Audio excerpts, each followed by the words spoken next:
Palanjal Kaam ni Tawi-Tawi, Philippines. Ang Tawi-Tawi ay nasa extreme south of Sulu Archipelago na malapit sa Indonesia and Malaysia. Ang pangunahing pangkabuhayan ng mga people of Tawi-Tawi ay ang agar-agar, pangingisda, perlas at pagsasaka, at cross-border trade sa Malaysia. Dito sa Tawi-Tawi, halo ang mga tribo tulad ng Sama, Badyaw at Tausug.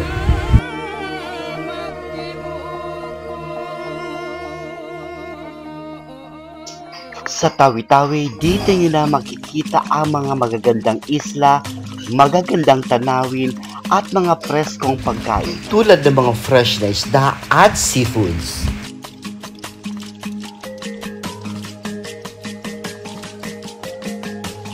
Ang Tawi-Tawi ay naging bahagi ng Sultanate of Sulu at naging probinsya noong 1973. Ang Tawi-Tawi ay kilala bilang isang traditional boat building like Lepa-Lepa at ang kanilang very vibrant festival tulad ng selebrasyon nila ngayon, ang 52nd Kamahardikaan ng Tawi-Tawi. Ang Tawi-Tawi ay mayaman sa kultura at likas na yaman. Ang Tawi-Tawi ay isang lalawigan sa timog ng Pilipinas.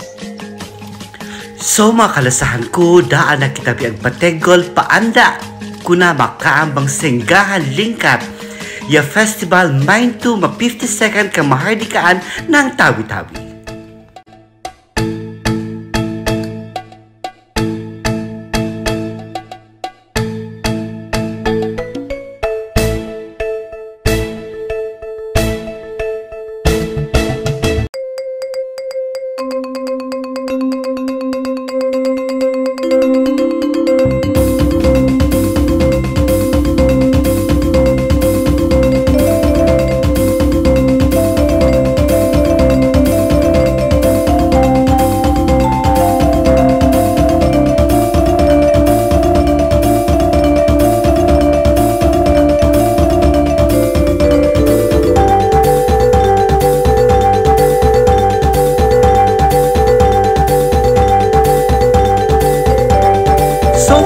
Friendship, ang pinaka-the best na naatinan ko na festival dito sa Mindanao ay ang Tawi-Tawi Festival.